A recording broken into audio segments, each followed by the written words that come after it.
message for your King Henry. It is a message from God. Go home. Go now, in peace. If you do not go now, you will be buried in this field.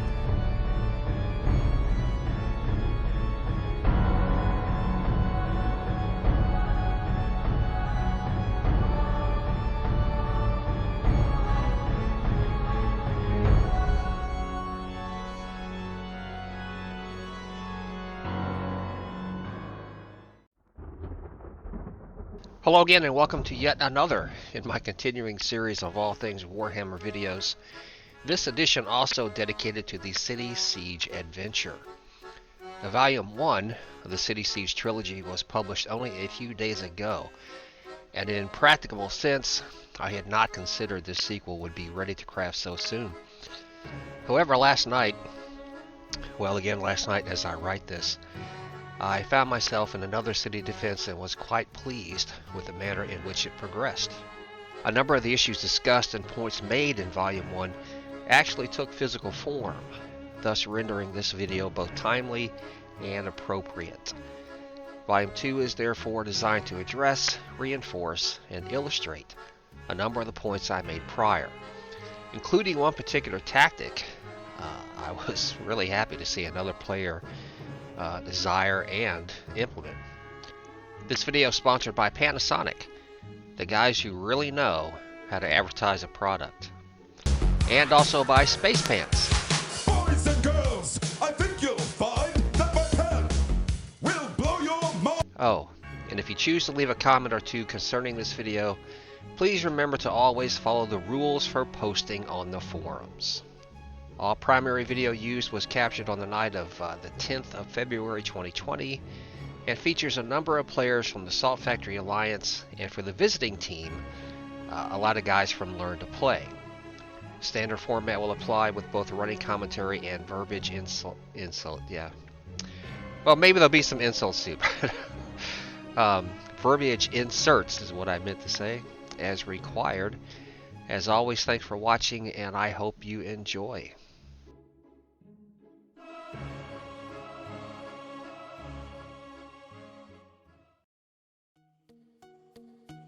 Okay guys, so here we go with the primary video. This of course from stage 1 of the City Siege last night, and that sound you're going to hear, you see destruction attacking us, but at the time I'm recording this voiceover, Dan Saran is in Discord having one of his political debates, and every time he posts something I get an alert, which is a little annoying, but anyway. So you can see that at the beginning of stage 1 we did the same thing that was in the prior video. We went to the mid to defend there and waited for destruction to come to us. They did. We lost that particular fight. We go to the library just like last time, and destruction comes in. And I'm going to go ahead and spoil this because there's a couple comments I want to make, but destruction is going to win stage 1. And after we all get annihilated here, the warband leader called for us to just go to defend the palace gate and try to take out the lavas and all that other stuff. But destruction is going to win stage 1, and there's some video here that will show one of the reasons for why we think that happened. Now yes, destruction won the first 2 actual engagements, but as you will see as the video goes on, we are able to reverse that trend and defeat them in a very pitched battle. But at this point we decide not to defend the North Dock and instead go to the gate and take out the Lord of Change here. Now watch his health bar. The Lord of Change is going down fairly quickly, and I want to compare that to another bit of video that will come up in a couple minutes, that the heroes that stand next to the lavas themselves, the catapults themselves, those little guys are harder to take down than the Lord of Change himself. But after we take down the Lord of Change, we go to defend the main gate. Destruction comes in. and you know, charges right into the middle of us. And a good little fight here breaks out. Now our objective, of course, is to take these guys down as fast as we can, and we were trying to defend the gate, to keep the gate from being smashed down. And that just proved in the time that we actually had to do that, given that the heroes are harder to take down than the Lord of Change, and of course destruction inserting themselves here. So in the time that we had to do that, we weren't able to save the gate. Destruction wins phase 1, which is fine. Now this was a good little fight. This actually, the same thing happened here in the prior video, except I was on my Archmage then, and I was up here trying to heal, and destruction came up to kill us. They did the same thing, only on this occasion we actually had guys alive to come up here and fight back. So let's just watch the action here for a moment as we fight on the balcony.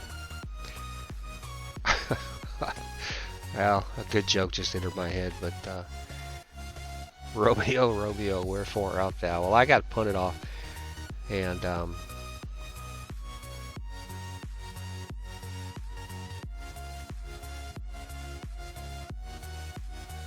but I left this in just to show that by the time I get around, there's only a couple of destruction guys left up here. And I left, another reason I left some of this footage in was to show that we actually had a bright wizard. You can see some of his attacks scaling down there. We actually got a bright wizard with us, which of late has been kind of rare. They used to be everywhere, and now you kind of hardly see them. But okay, now again, watch. I left this in because you saw how fast the Lord of Change himself went down. And look at this. We're barely doing any damage to that guy at all. Destruction comes running back in for another assault. There's our bright wizard again. But the strategy employed here was one of trying to save the palace gate, because that's a timing issue, as I understand it. If the palace door down to 1% health, you know, so we're not, and there it goes. But the timing issue is, of course, if we can save the palace gate, if we can keep the damage from being done, we can win the instance, even if destruction takes all the BOs. Now that's the way I understand the process as it's been laid out. So stage 1 comes to an end with a destruction victory. Now we move on to stage 2, and this was a very gratifying thing to see.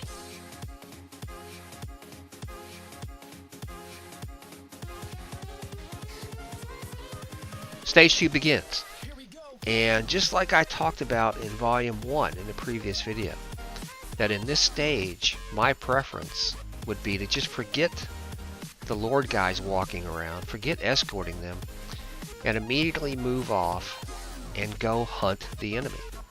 That was the point I made in the previous video, that was how I would prefer to run this stage. And lo and behold, the warband leader here, the guy, you know, calling the shots,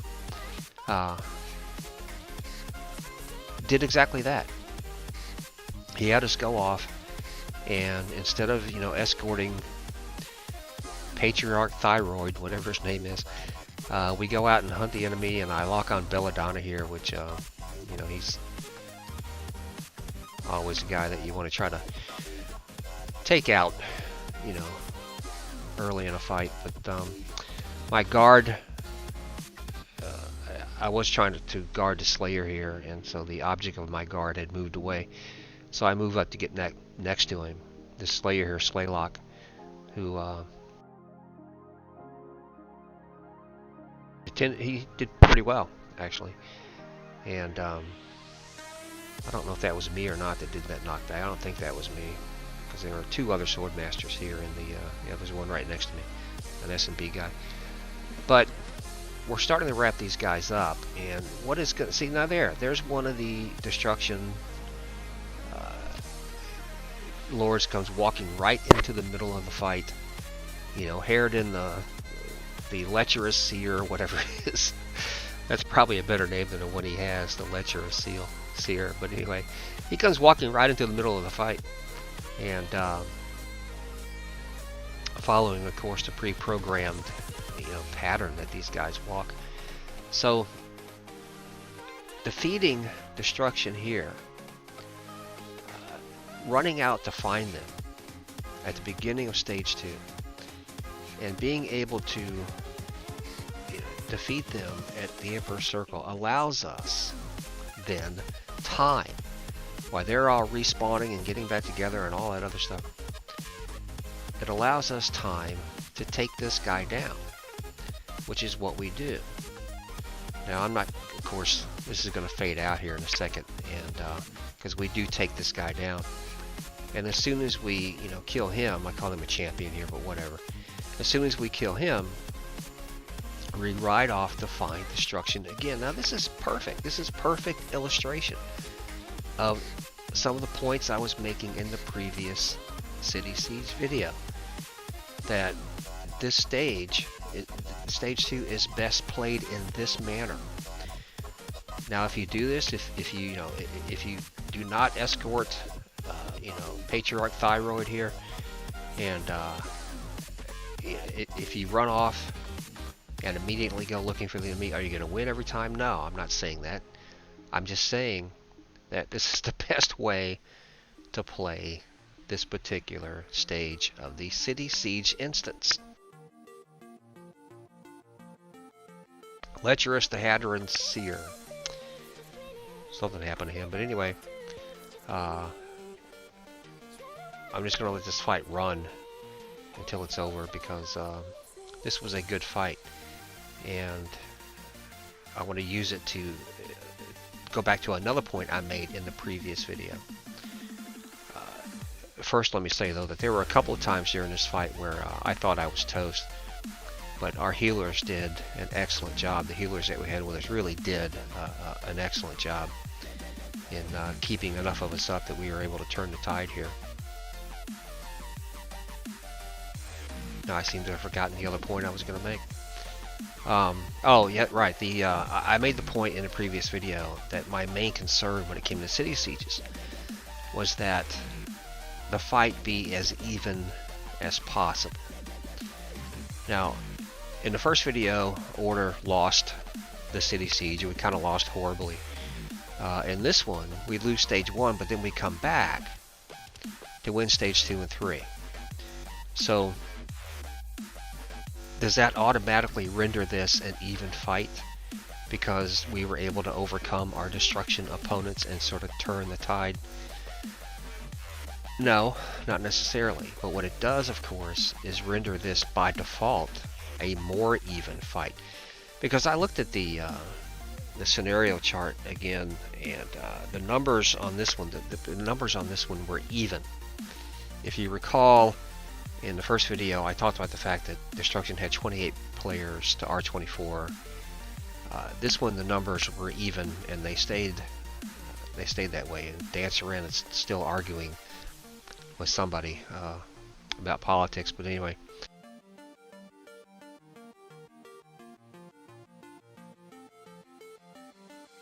We defeat the Destruction players here, and we go on to take this guy down. And as soon as we take this guy down, we will win the instance. But is this quote an even fight just because we, as Order, happen to win it this time? That's not my point. My point is it was a more even fight, and I think that balance is a bit evident in the fact that Destruction 1, Stage 1, we were able to come back, and that makes the overall thing more fun here. Now, I also made another comment in Volume 1 about about champions and the selection of champions, and I made the distinct comment that there was one particular Destruction champion that I didn't think should ever be picked. Well, I'm going to play off that here and say, although I enjoyed this fight, it was fun to be be selected as one of the champions and grow real large. I was always kind of cool back on live. I don't think I should have been selected either. And the impression this is only the second City Siege I've played, but from those two, the impression I get is that the champions are selected based on renown. And the higher the renown rank, the more probability you have of being chosen. Okay. If that's the way it is, if that's the way the devs want to do it, you know, they get to make that call. I'm not going to argue. I mean, I'm not going to argue. I may voice my opinion, which is all I'm doing. But I think it would be better suited for the overall city sieges, for the balance question that I talked about. If the champions were chosen from a pool of players in the SC that were somewhere between, say, 65 and 75, or at least, you know,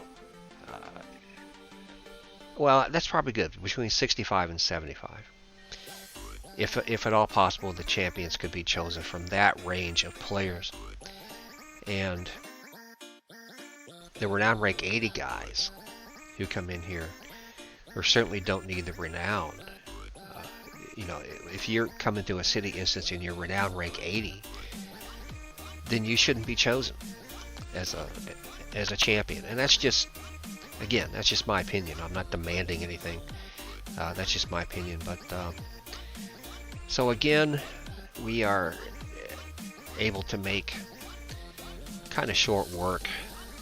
Well, I don't want to sound, again, I don't want to sound belittling in any manner to our destruction opponents here, but I will say that it was a little odd, and while playing in this particular match, I didn't pay that much attention at the time because I was, you know, concentrating on the fight at hand. But in watching the video here, I do kind of wonder what may have happened between the first fights we had with these guys and then the subsequent fights, because there really was a shift in momentum there. And I think one thing that happened in stage 1, and you saw this right when stage 1 was beginning, again, Destro flanked, and I talked about that in the first video. Destro flanked us to the left, and just like the last time, you know, I kept saying, and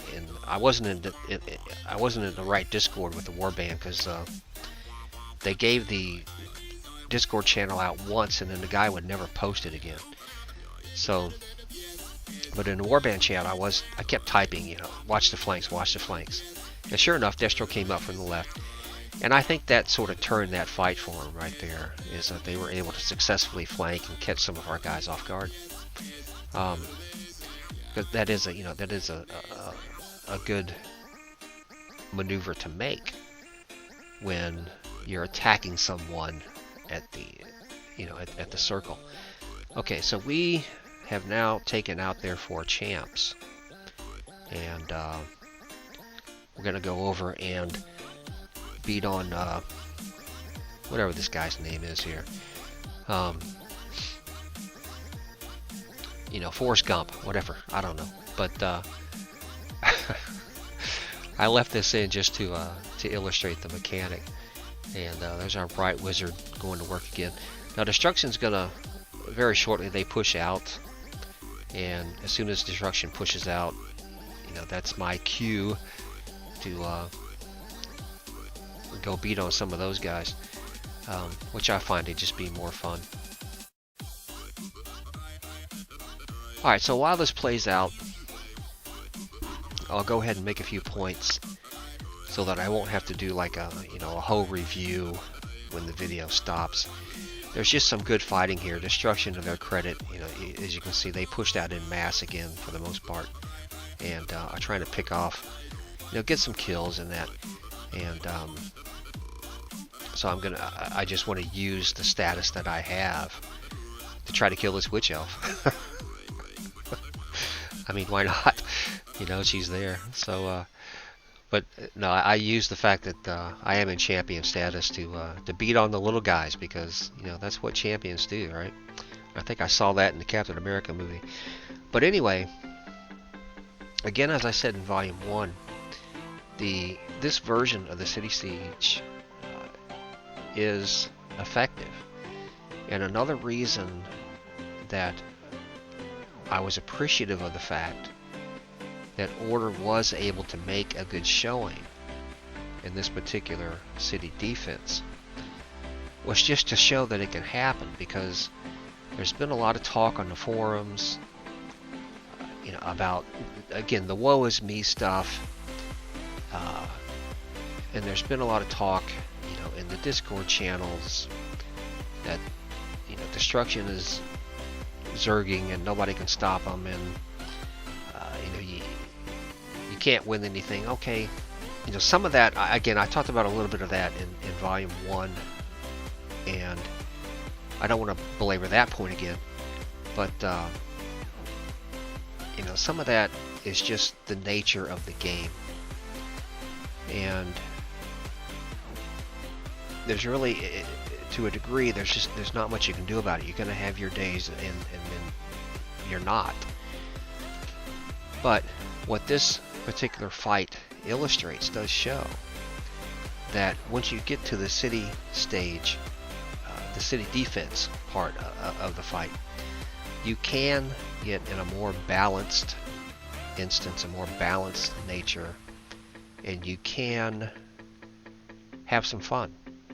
Now here is the final screenshot of, and we had 3 comparing myself only to the other 2 SMs. I had the most amount of damage with the least amount of healing, but then I was only running 1 of the healing tactics, and I switched tactics a couple times during the fights. So because I do that. But 248,000, I was, you know, I'm not a Slayer, I'm not a Bright Wizard, I'm a Swordmaster. So that was, I thought it was fine, and a good showing by all of the Order guys who were in there. And it was a good fight, a good fair fight, and I'm glad that I was able to show this, just to illustrate that regardless of what your experience to date may be in the city siege, and destruction's going to keep pushing them, because, you know, there are a lot of destruction guys who, you know, I've heard them called the tryhards. Okay, whatever. I mean, but there are a lot of destruction guys who are going to keep doing this. They're going to keep pushing until they all get full sovereign, so they can be the big kids on the block, you know. And then eventually they'll switch over to Order, and it'll all work out. But this is the way it's going to be for a while. The destruction is going to be pushing, because that's been the pattern before when new armor sets have been released into the game. That's just the way that the pattern tends to run when a new set is released. But this was a good, more balanced fight. You know, there were victories on both sides, and you know, that fight in the mid and stage 2 certainly wasn't easy to win, and it was just, you know, a good positive experience, I thought, for all concerned. So with that, I'm going to say thank you once again. I hope Dan Saran wins his political debate, whatever he's arguing about. I don't know. And but I can see some of the comments, but whatever. But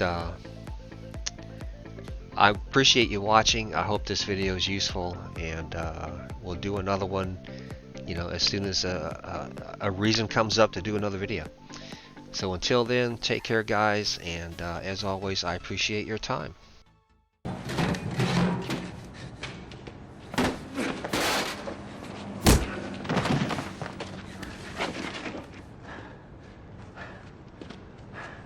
You just don't know when to give up, do you? I can do this all day.